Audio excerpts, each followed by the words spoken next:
रहा हूँ जो अपने वलवला अंगेज़ खिताबत से सामाईन के दिलों में दबी हुई चिंगारियों को शोलाए जवाला बना देने वाले हैं।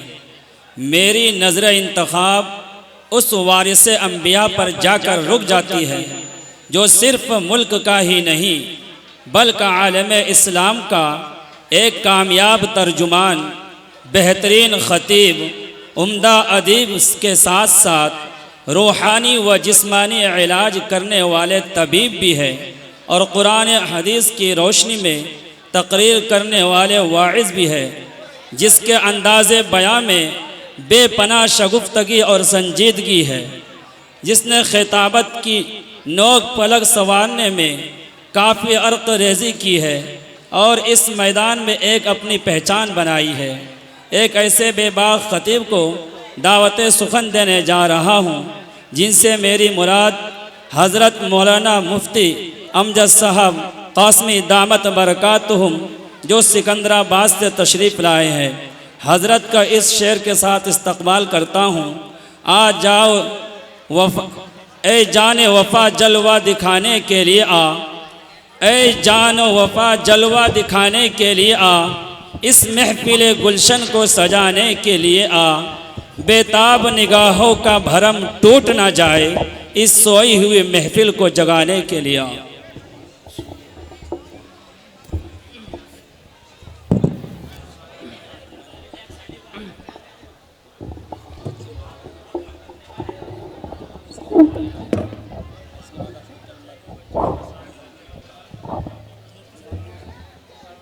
माइक भी बहुत अच्छा हो रहा है। हाँ सही है।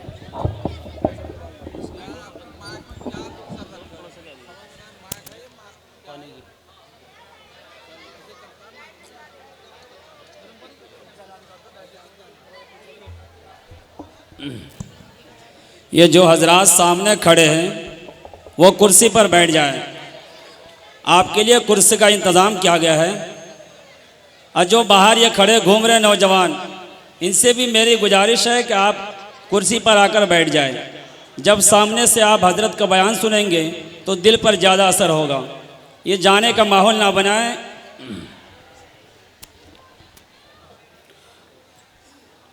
अस्सलामु अलैकुम वरहमतुल्लाहि वबरकातुह।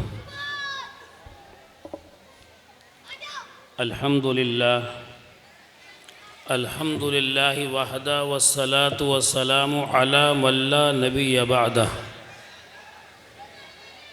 वक़ाल अल्लाहु तआला फ़ी कलामिहिन नातिक़ अऊज़ु बिल्लाहि मिनश शैतानिर रजीम बिस्मिल्लाहिर रहमानिर रहीम। इन्ना नहनु नज़्ज़लना ज़िक्र व इन्ना लहू लहाफ़िज़ून। वक़ाल नबी सल्लल्लाहु अलैहि वसल्लम खैरुकुम मन तअल्लमल क़ुरआन व अल्लमह। सदक़ल्लाहु व सदक़ रसूलुहुन नबियुल करीम व नहनु ज़ालिका लमिन शाहिदीन व शाकिरीन अल्हम्दुलिल्लाहि रब्बिल आलमीन। उन्हीं की महफ़िल सवारता हूँ चराग़ मेरा है रात उनकी।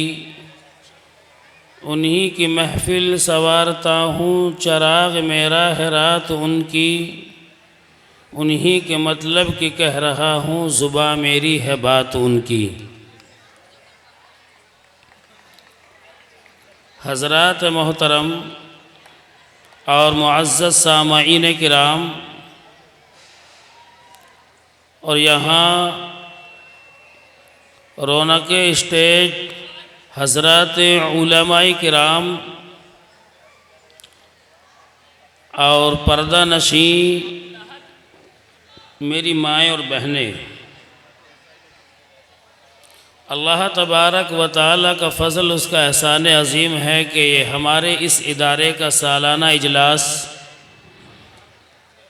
बड़ी ही आबोताब के साथ मुनअक़िद हुआ और अपने इख्तिताम की तरफ आहिस्ता आहिस्ता ये रवा दवा है। खुशी और मसरत हुई यहाँ आने के बाद। कई सालों से यहाँ आना हो रहा है। माशाअल्लाह हज़रात की जिद्दोजहद और लगन, कोशिश व काविश को देख कर के हज़रत मास्टर मोहम्मद इकबाल साहब ने दावत दी, बतलाया कि ये फ़लाँ तारीख़ में हमारे मदरसे का जलसा है। मैंने कहा अल्हम्दुलिल्लाह, बहुत अच्छी बात है कि आपको आना, मैंने की बहुत अच्छी बात है। और यहाँ आने के बाद जब यहाँ के हालात सामने आते हैं तो मेरा दिल ये चाहता है कि अक्सर मदरसे वाले इस रवैये को, इस उसूल ज़ाब्ते को अपनाएं जो यहाँ पर हैं। चूँकि मेरी बात हो रही थी मास्टरी से, मुझे बतलाया कि 40-42 बच्चे वो हैं जो यहाँ इंटर यानी 12वीं क्लास के अंदर मौजूद हैं, 10वीं क्लास के अंदर मौजूद हैं। तो मैंने कहा कि ये बहुत बड़ी बात है। ये बड़ी बात इसलिए है कि आज ज़रूरत है कि असरी तालीम में हमारे बच्चे हमारे माहौल में रह कर के तालीम हासिल करें, वरना रिपोर्टें ये आम होती जा रही हैं। ये आए दिन ये इत्तलात सोशल मीडिया के ज़रिए से हमको मिलती हैं कि फ़लाँ बच्ची फ़लाँ जगह के फ़लाँ के साथ चली गई, फ़लाँ के साथ चली गई, आम सा होता जा रहा है। और जब ये इत्तलात हमको मिलती है, अपने आँखों से हम देखते हैं या अपनी ज़ुबान से हम पढ़ते हैं, तो फिर कलेजा मुंह को आने लगता है और सोचते हैं काश के ये कदम कैसे और क्यों उठाया गया, वजह क्या है इसकी। फिर सोचने पर मजबूर होते हैं, लेकिन जानते हो फिर सिर्फ और सिर्फ हाथ मलने के अलावा कोई चारा कारण हमारे पास में नहीं होता। इसीलिए मैंने ये बात कही है कि मुबारकबाद के मुस्तहिक हैं इस बस्ती के लोग, और मुबारकबाद के मुस्तहिक हैं मैनेजमेंट के लोग, कमेटी के लोग, जिन्होंने ये कदम उठाया। मैं पुरजोश उनका इस्तकबाल इन लफ्ज़ों के साथ में करता हूँ कि खुदा करे कि देर तक उनकी सोच शादोबाद रहे, आबाद रहे। देर तक अल्लाह करे कि इदारा तरक्की करता रहे। ये बहुत बड़ी बात है, छोटी बात नहीं है। आप गांव-गांव चले जाए, मदरसे मौजूद हैं, लेकिन जब तालीम का मसाला आता है तो एक जगह हम बैठे हुए थे और कई मदरसों के जिम्मेदार बैठे हुए थे, कई मदारिस के जिम्मेदार मौजूद थे। पूछा गया कि तुम्हारे यहाँ कितने लोग हैं जो हाई स्कूल तक की तालीम जिनके मदरसे में होती है, तो वहाँ से सिर्फ एक हाथ उठा था। और पूछा गया कि 8वीं तक की किन किन के यहाँ पे तालीम होती है, तो गालिबन वो 4 या 5 हाथ उठे थे। और जब पूछा गया कि प्राइमरी 5वीं किस किस के यहाँ तालीम होती है, तो फिर तो गनीमत के 10-12 हाथ उठे थे। लेकिन कहने वाले गुजरात के थे, वो यूँ कह कर के गए कि उत्तर प्रदेश में तो कम अज़ कम मैं समझता हूँ कि जितने मदारिस थे और जिस वक्त ये कायम हो गए थे, चूँकि वो इसका मुहासबा जो कर रहे थे वो अपने गुजरात से कर रहे थे। उन्होंने कहा कि गुजरात में तो मदरसों का निज़ाम बहुत बाद में आया, चूँकि यहाँ दारुल देवबंद कायम हो चुका था और दारुल की वजह से मदारिस का वजूद तेज़ी से बढ़ता जा रहा था।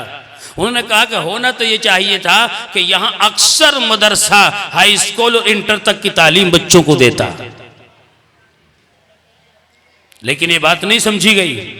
और जब बात नहीं समझी गई तो उसके नताइज आज ये हमें भुगतने पड़ रहे हैं। चूँकि हमें तो ये लगता है कि हिंदुस्तान की धरती पे हम बोझ हैं अहले ईमान, चूँकि ना तो हमारे हॉस्पिटल्स होते हैं, ना हमारे स्कूल कॉलेज होते हैं, ना हमारी यूनिवर्सिटियां हैं, और ना इस तरफ हमारी कोई तवज्जो है। कोई अमीर आदमी है, अगर वो अपने बच्चों को बाहर पढ़ा रहा है तो शौक से पढ़ा रहा है, लेकिन कभी उसकी तवज्जो इधर नहीं जाती है कि काश मैं अपनी बस्ती में एक स्कूल खड़ा कर दूं ताकि ये गरीब तबके के बच्चे भी माहौल में रहकर के तालीम हासिल कर सके। और माहौल का बहुत ज्यादा असर होता है मौलवी साहब, बहुत ज्यादा असर होता है माहौल का। वो देहाती कहावत है कि खरबूजा खरबूजे को देख करके रंग बदलता है। मैं कहना नहीं चाहता था लेकिन मैं कहता चलूं। आपने देखा, ये बात भी आपको अखबारात के जरिए से या सोशल मीडिया के माध्यम से, मोबाइल वगैरह पर आप देखते रहते होंगे, कहीं किसी बच्चे को टॉर्चर कर दिया जाता है कि चेहरे पर दाढ़ी रखने की वजह से कि उसे एग्जाम से रोक दिया जाता है, पेपर देने से रोक दिया जाता है, और कहीं बच्चियों को हिजाब की वजह से रोक दिया जाता है। हालांकि ये मसाला कोई इतना संगीन नहीं, लेकिन चूंकि हिंदुस्तान में हम यहाँ रह रहे हैं, यहाँ चंद फिरका परस्त लोगों ने नफरत का माहौल पैदा किया है, जबकि सच्चाई और हकीकत ये है, ये मुल्क इतना खूबसूरत है, यहाँ एक लंबे जमाने से हिंदू, मुसलमान, सिख, ईसाई इस मुल्क में जिंदगी गुजारते आए हैं, और हमारा यकीन, हमारा एतमाद, हमारा एतकाद ये है कि इंशाअल्लाह अज़ीज जब तक दुनिया बाकी रहेगी इस मुल्क में ये हर एक समाज का इंसान इसी तरीके से जिंदगी गुजारता रहेगा। रहा मसाला नफरत का, नफरत कितने दिन की बला है, ये चंद दिनों की बला है। इस मुल्क की शामिलियत अगर बाकी है तो इत्तेहाद और इत्तेफाक की वजह से बाकी है, इसकी शनाख्त भी इत्तेहाद और इत्तेफाक की वजह से है। दुनिया के किसी नक्शे पे इतना बड़ा जमहूरी मुल्क और इस तरीके से तमाम मज़ाहिब के लोग रहते हैं, जल्दी से नज़र नहीं आता। तो माशाअल्लाह मुझे खुशी हुई यहाँ के निज़ाम को देख करके। अभी नहीं, मैं तो पहले से कहता हूँ, मैं भी 4 महीने पहले भी यहाँ आया था। मैंने जब भी मास्टर इकबाल साहब को मुबारकबाद दी थी कि खुदा करे कि आपका साया और आपका यहाँ दाना पानी देर तक रहे और ये इदारा आपकी रहते हुए तरक्की करता रहे, मैं कह करके गया था और अल्हम्दुलिल्लाह खुशी होती है।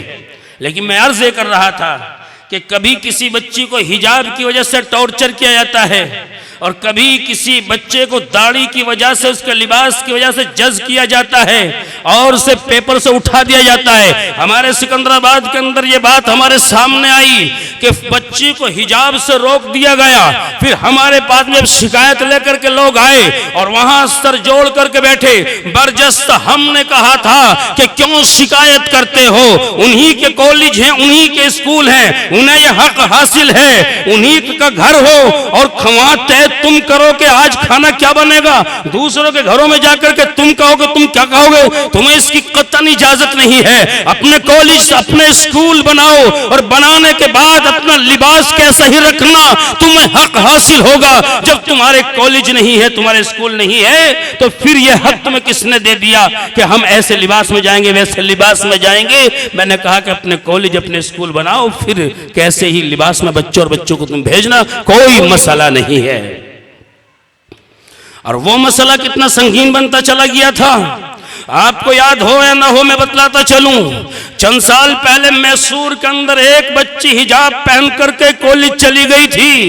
कुछ चंद फिरका परस्तों ने उस बच्ची को चारों तरफ से घेर लिया था। वो हिंदुस्तान का माहौल खराब करने वाले चंद लोग हैं कि उन्होंने घेर लिया। बच्ची ने मुकाबला किया, उस बच्ची ने अल्लाहु अकबर की सदा स्कूल के इहाते के अंदर बुलंद की थी और बवांगे तोहल अलल ऐयान, अल्लाह का नारा बुलंद किया, उनका मुकाबला किया। हमने ये बात सरजमीन उत्तराखंड में कही, हमने ये बात मेरठ की सरजमीन पे कही और यही बात हमने बुलंदशहर की सरजमीन पे कही। उस बच्ची ने मुकाबला किया और किस लिए मुकाबला किया, इसलिए उस बच्ची का ताल्लुक मैसूर की सरजमीन से था और मैसूर की सरजमीन टीपू सुल्तान शहीद रहमतुल्लाह अलैह की सरजमीन है। टीपू सुल्तान शहीद रहमतुल्लाह अलैह ने जालिम अंग्रेज से मुकाबला किया था और मुकाबला किया था, जान दी थी इस मुल्क के लिए, इस वतन अजीज के लिए, और ये पैगाम दे दिया था कि अगर बारी आए ईमान की, बारी आए मुल्क की शामिलियत की और बारी आए अगर मुल्क की सरहद की हिफाजत की, तो जान देकर भी मुल्क की सरहद की हिफाजत करना, लेकिन मुल्क के हिफाजत की वजह से जमीर का सौदा मत कर लेना। ये टीपू सुल्तान शहीद रहमतुल्लाह अलैह ने सबक पढ़ाया, इसीलिए तो बच्ची ने मुकाबला किया था। चूंकि अगर बच्ची वो पढ़ जाएगी और पढ़ने के बाद इंशाअल्लाह जी कोई बच्चा कोई बच्ची हो, वो कहीं ना कहीं अपने मुल्क का नाम रोशन करती है, समाज ही का नहीं बल्कि पूरे मुल्क का नाम वो रोशन करती है। उस बच्ची को फिर कहां कहां से टेलीफोन आए और किस किस मुल्क ने ये बात कही कि हम इस बच्ची को अपने मुल्क में पढ़ाने के लिए तैयार हैं। लेकिन मैं ये बात इसलिए अर्ज कर रहा हूं कि चंद फिरका परस्त हैं जो इस पाक फजा में जहर घोलना चाहते हैं, वरना अक्सर तो फील्ड में हम रहते हैं, लोग हमसे कहते हैं मुफ्ती साहब ऐसा कोई अभी मसला नहीं है, और अपनी आंखों से भी देखते रहते हैं। अभी 80-90% लोग प्यार, मोहब्बत, अमन और शांति के गीत गाने वाले मौजूद हैं हिंदुस्तान की सरजमीन पर। चंद लोग हैं, वो भी वो हैं जो अपनी सियासी रोटी सेकने के चक्कर में लगे रहते हैं। तो इसलिए मैंने कहा कि तुम लोग तो बहुत मुबारकबाद के मुस्तहिक हो माशाअल्लाह, कि तुम्हारी बच्चियां, तुम्हारे बच्चे इस्लामी माहौल में रहकर के तालीम हासिल कर रहे हैं। अब वरना जानते हो क्या होता है, बच्ची कॉलेज जा रही है, स्कूल जा रही है, उसकी माँ, उसका अब्बा, उसके भाई बहन सोच रहे हैं कि जा तो सही सालिम रही है, खुदा करे कि सही सालिम लौट आए।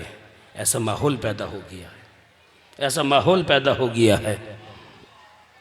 लेकिन इस कौम की बदकिस्मती कहिए कि तालीम से बहुत दूर होते चले गए। वरना आज़ादी के वक्त में एक आलिम दीन ने सिर्फ ये कहा था मुल्क आज़ाद हो गया, मुल्क तकसीम भी हो गया। लेकिन बहरहाल आज तो मैं इस मौजू को यहाँ ज़ेर बहस नहीं लाना चाहता था, इतना बतलाता चलूँ, मुल्क तकसीम हो अलग बहस है, लेकिन जब मुल्क आज़ाद हो गया तो यहाँ सिर्फ एक आलिम का कहना यह था कि हम तमाम चीज़ों को बालाए ताक रख करके सिर्फ 100 साल तक अपने बच्चों को तालीम के मैदान में लाएं, अपने बच्चों को तालीमी मैदान से आरास्ता पैरास्ता करें। अगर काश उस वक्त में उन आलिम दीन की बात को ये उम्मत तस्लीम कर लेती, मान लेती, और हमारे अपने कॉलेज स्कूल खड़े हो जाते, मैं जिम्मेदारी के साथ ये बात कह सकता था और कह सकता हूँ, अगर ये बात उस वक्त में तस्लीम कर ली होती, खुदा की कसम इस कौम की हालात और इस कौम की तरक्की का यह आलम होता कि हर चार जानिब तुम्हारा डंका बजता नजर आता, लेकिन तालीम से तुम दूर होते चले गए और तालीम तुम्हारी जिंदगी में न रही। ये तो परसेंटेज के एतबार से देखिए आप कि कितने बच्चे कॉलेज जा रहे हैं। ये तब है कि जब रात दिन की मेहनत है, वरना तो होना ये चाहिए एक वक्त का खाना कम खा लो, ये तय करो कि एक वक्त का खाना कम खाएंगे और ब्याह शादी में हम फजूल खर्ची नहीं करेंगे। हम मुख्तसर खर्चे सरपे पर अपनी ब्याह शादी करेंगे, लेकिन अपनी औलादों को पढ़ाएंगे, अपनी औलादों को डॉक्टर बनाएंगे, अपनी औलादों को हम बेहतरीन इंजीनियर बनाएंगे, अपनी औलादों को हम मास्टर बनाएंगे, अपनी औलादों को हम जज बनाएंगे, अपनी औलादों को हम वकील बनाएंगे। अगर जहन इस तरह तुम्हारा चला गया, जानते हो फिर तुम्हारा कामयाबी से सर फख्र से बुलंद हो जाएगा। यही तो वजह है, एक टैग लगा दिया गया इस कौम के ऊपर कि जाहिल कौम है और जहालत में डूबी हुई है, लेकिन ये टैग हटाने की जरूरत है और ये टैग उस दिन हटेगा जिस दिन, जैसे ये मदरसा है और ये मदरसे में तालीम हो रही है, हर साल हाई स्कूल में 40-45 बच्चे यहाँ से निकल करके दूसरे स्कूलों में जाते हैं। काश अगर पूरा इलाका इसको ठान ले और ये अहद कर ले, तय कर ले, मैं समझता हूँ कि हर गांव के अंदर एक बड़ी तादाद उन बच्चों की होगी जो एमए और बीए करे हुए होंगे। तो मुबारकबाद के मुस्तहिक हैं हरोड़े के लोग और मुबारकबाद की मुस्तहिक है यहाँ की कमेटी कि जिन्होंने वक्त रहते हुए इस बात को समझ लिया, तस्लीम कर लिया और अल्हम्दुलिल्लाह सुम्मा अल्हम्दुलिल्लाह ये मदरसा, ये इमारत खड़ी हुई है। ये आपका पैसा 100% कामयाब है और क्यों ना कामयाब हो, आपको शानदार मैनेजमेंट मिला है। अभी मास्टर इकबाल साहब जो इस कमेटी के अंदर हैं, खड़े होकर के कितने अच्छे अंदाज में बतला रहे थे और उन लोगों का भी ताउन हुआ जो हमारे बिरादरान वतन है। ये ताउन किस लिए हुआ? उन्होंने देखा कि तालीम पर मेहनत हो रही है, उन्होंने देखा कि यहाँ तालीम हो रही है, उन्होंने देखा कि जब बच्चे पढ़ेंगे तो इस गांव का, इस बस्ती का सर फख्र से बुलंद होगा, इसलिए उन्होंने भी ताउन किया है। और तालीम वो चीज है कि अगर तुम किसी को मात दे सकते हो, इस जमाने के अंदर सिर्फ तालीम से मात दे सकते हो, दूसरी कोई चीज तुम्हारे पास में मौजूद नहीं है। तालीम ही असल है। और जानते हो कि कितनी कुर्बानियां पेश की हैं तालीम के ऊपर। तालीम के ऊपर लोगों ने कितनी कुर्बानियां दी है। मुझे एक नाम याद आता है तारीख में, अब्दुर्रहमान बिन कासिम का। ये अब्दुर्रहमान बिन कासिम मुल्क शाम के अंदर है, ये लेटा हुआ है, सोया हुआ है, और किसी ने इसको झिंझोड़ा, और झिंझोड़ने वाले ने ऐसा झिंझोड़ा पैर पकड़ करके और यूं कहा, अब्दुर्रहमान तू सोया हुआ है, तेरी जिंदगी में तालीम नहीं, तेरी जिंदगी में इल्म नहीं। मैं ये वजाहत भी यहाँ करता चलूँ, तालीम से मुराद सिर्फ यही नहीं स्कूल की तालीम हो, तालीम तो कोई भी हो, बहरहाल हर जगह कल्चर है। अरब कंट्रीज में चले जाएं तो वहाँ उनकी ज़बान में तालीम हो रही है। आप अगर अंग्रेजी कंट्रीज में चले जाएं उनकी ज़ुबान में वहाँ तालीम हो रही है। तो बहरहाल ये मुल्क शाम का रहने वाला है, इसे झिंझोड़ने वाले ने झिंझोड़ा और यूं कहा, अब्दुर्रहमान तू सोया हुआ है, तेरी जिंदगी में तालीम नहीं, अल्लाह का कलाम नहीं है, अल्लाह के नबी की हदीस नहीं है। ये बेदार हुआ, अभी इसने चंद दिनों पहले, गालिबन 2-2.5 महीने पहले शादी की है, निकाह किया है, इसकी नई नवेली दुल्हन है। अभी तो दुल्हन के हाथों की मेहंदी का रंग भी फीका नहीं पड़ा है। अपनी बेगम को उठाता है और बेगम को उठाने के बाद अपनी बेगम से कहता है, बेगम साहिबा मुझे अभी किसी ने झिंझोड़ा है, अभी कहने वाले ने कहा है कि तू सोया हुआ है, चल तालीम हासिल कर। और वहां मदीने के अंदर इमाम मालिक रहमतुल्लाह अलैह हदीस का दरस देते थे। इमाम मालिक रहमतुल्लाह अलैह का दरस मशहूर हो गया था, मकबूल हो गया था। चारों तरफ इमाम मालिक की हदीस पढ़ाने का और इमाम मालिक की दरसगाह का डंका बज रहा था। यूं कहा अपनी बेगम से कि मुझे अभी मदीने का सफर करना है। इनकी बेगम ने कहा, बंदाए खुदा रात के 2 बज रहे हैं, सुबह हो जाएगी, मैं रुखसत कर दूंगी, मैं बशाशत के साथ में नाश्ता तैयार करूंगी, नाश्ता करना फिर चले जाना, इजाजत दे दूंगी। जानते हो अब्दुर्रहमान बिन कासिम का जवाब यह था, अगर इसी दौरान मुझे मौत आ गई, इंतकाल हो गया, यह जिम्मेदारी कौन कबूल करेगा। बहरहाल इनकी बेगम यहां खामोश थी। बेगम ने सर झुकाया और इजाजत दे दी। रात को सफर करते हैं, आहिस्ता आहिस्ता मदीने का सफर हो रहा है और ये मदीने पहुंचे हैं, इमाम मालिक की दरसगाह में पहुंचे हैं। वहां जाकर के इन्होंने इमाम मालिक की दरसगाह में दाखिला लिया, एडमिशन कराया, एडमिशन हो गया, दाखिला मिल गया। वहां पढ़ते रहे। अपनी बेगम से 1 साल की इजाजत लेकर के गए थे।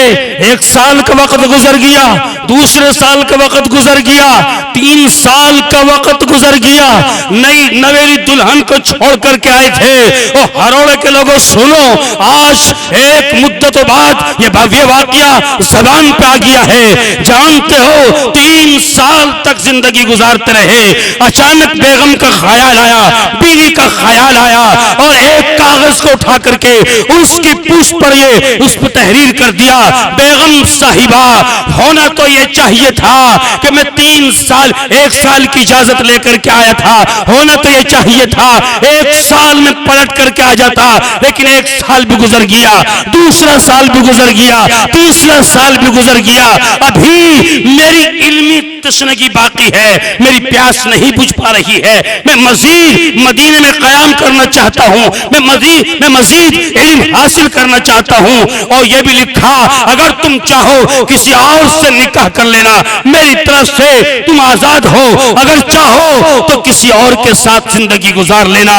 किसी काफले वाले को, जो काफला जा रहा था, वो खत पकड़ा दिया, उस पे अपना एड्रेस लिख दिया। वो जमाना ऐसा ही जमाना था, वो ये जमाना नहीं था कि हेलो खैरियत कैसे हो, टेलीफोन का जमाना नहीं था। वो तो काफला दर काफला लोग सफर करते थे, खत्तो किताबत का जमाना था। वो खत जिस वक्त में मुल्क शाम की तरफ काफले के